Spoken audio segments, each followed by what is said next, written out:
So you are from Vancouver. That's right. So have you been to Grand Rapids before? This is my third time. Well, how do you like Grand Rapids? I like it very much. Are you just saying that because we're talking to people here? Or is this recording already? Yeah. Mm-hmm. Wow. Yeah. You don't have one of those like things?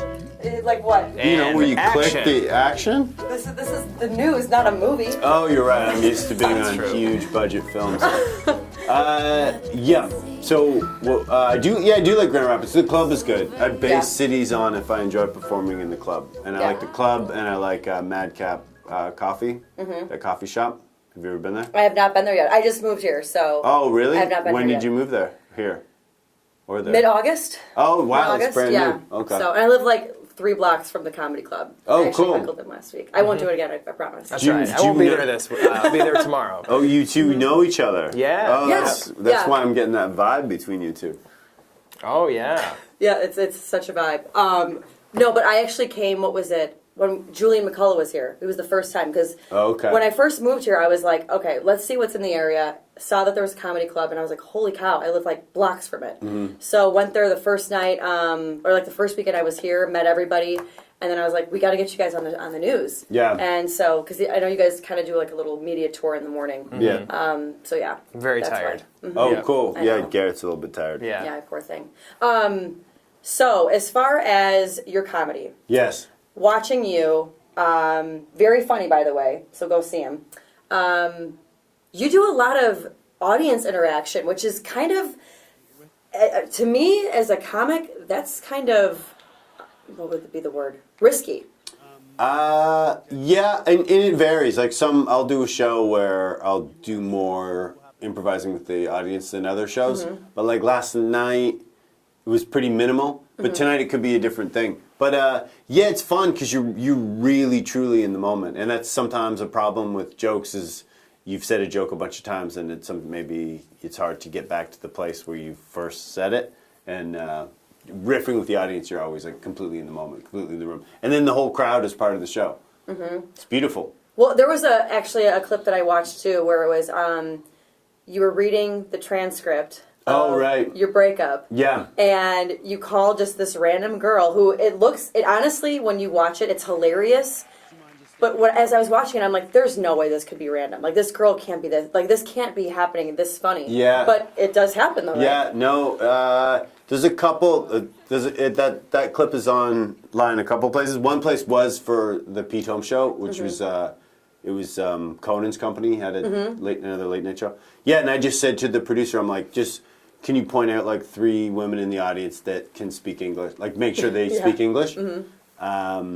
Whereas if I'm at a club and I brought someone up and English was a second language, that wouldn't be a problem. But I could just play with that. But for TV, I thought it would be great if they were like English is the first language. Yeah, would be ideal. Just because I had one take.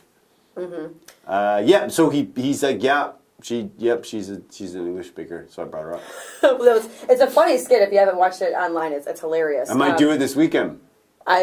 You know what? If I'm there at the show, call me up. Okay. No, actually don't. But it's a funny skit. What was I going to say? You also, I saw, you guys were just in Vegas. You guys, you and 2 other comics have a podcast together. We Keeping do. Joe. Keeping Joe, Yeah. Sam Morrell and Joe Mackey, podcast on Riotcast. And that actually was pretty funny because who was the guy? He's like, that's not Sam. They had the wrong like. Oh, graphic. right. Yeah, I watched that interview. Yeah, it was hilarious. Yeah. Oh, cool. Thanks. Yeah, that was fun. We do the podcast, and then we all perform at the Comedy Cellar in New York, and now the Comedy Cellar in New York has a venue in Vegas. So we were there for that. So if you're at the Comedy Cellar, Yeah. were you there when Louis C.K. came back? I have been there since he's been back. I wasn't there the initial night. Yeah. The night? The first night, yeah. As far as your influences, and I always like to ask comics who they grew up watching, who they like, what their style is, and why they like it. So I guess kind of your biggest influences. I mean, I loved Seinfeld when I was a kid, and I'd always watch the show with my mom. And Definitely stuff. get that vibe from you watching. Oh, really? Oh, Okay.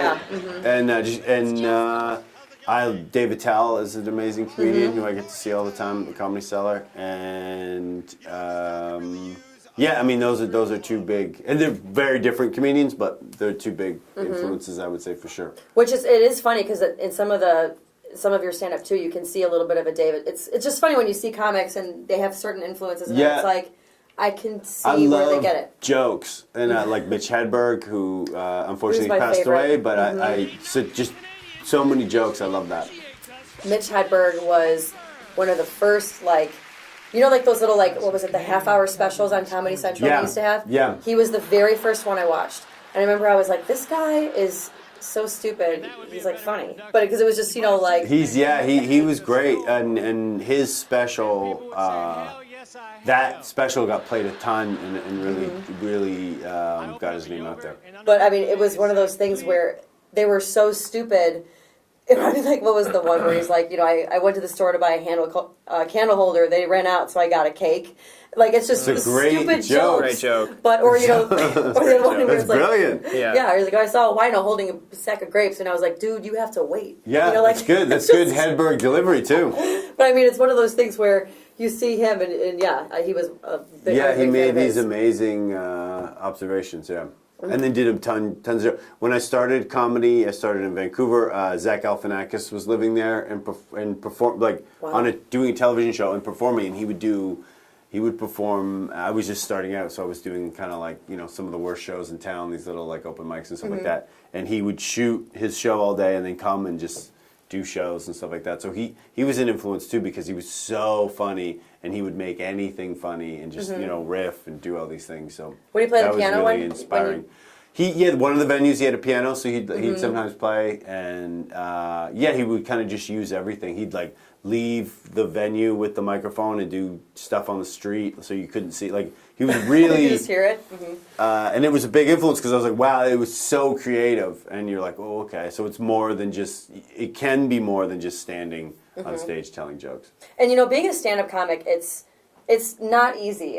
It's difficult, obviously, and you know, Early you have mornings.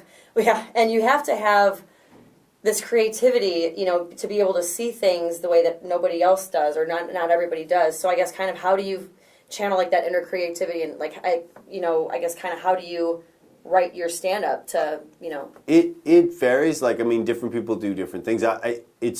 I'll riff a lot on stage, but then I like to sit down and write and figure out, you know, a concise way to, you know, present the joke. So I actually do write, but then you get on stage and you kind of like riff in between. Todd Barry, who's one of my favorite comics, who has a great Netflix special called Spicy Honey. He had a great quote about comedy where he's like, he wants to keep the jokes tight, but the show loose. And, I like that. Yeah, and he doesn't remember saying that. And I could have said that I said that, and no one would know. But I've credited him, and I was bringing it up to him. He's like, oh, did I say that? But yeah. So tonight and tomorrow, 8 and 10:30. Yes. Anything that you'd want to tell the audience out there as far as why they should come out? No, I certainly hope they do come out. I think it'll be fun shows. Everyone on the show is great. Garrett will be there tomorrow night. Where are you going to be tonight? Wyandotte, Michigan. We're trying not to plug other shows. Outside of Detroit. It's far. Don't go. Don't worry. Come to Dr. Grins. Yep. Exactly. Be there. This part will be cut out, trust me. Are you coming to the show? Tonight? You know what? I just might. I was supposed to go last night, but I was kind of under the weather yesterday. Oh, I'm sorry. But no, I'm sorry. Can you guys hear the Canadian accent? Sorry. There you go. I had to learn that. Switch it quick. I had to learn that for an audition. It's really hard to switch those little things. Yeah? Progress and progress. How do Canadians say it? Progress? No, process. Process and... Process? Process, yeah. Process. We say, in Canada, we say process. And you guys say, is that right, or did I get mixed up? We say I said process. You say process. Well, it's not a competition, Garrett. We say, so we say the other one that I said. So I would sometimes be setting up one of my great jokes, and it would get distracted because they would focus on my pronunciation. Also, sometimes I say I'm from Canada, and someone in the audience would be like, hey, and I gotta go, I'm like, no one's ever done that. So come to Dr. Grins. It's gonna be a great evening. Garrett will be there tomorrow night. Yeah, sounds fun. So, 8 and 10:30, and go to thebob.com for all of your ticketing information. What does Bob stand for, if you don't mind me asking? Big old building. Are you serious? It's so unoriginal, I swear to God, yeah. Big Really? Old, big old building. Huh.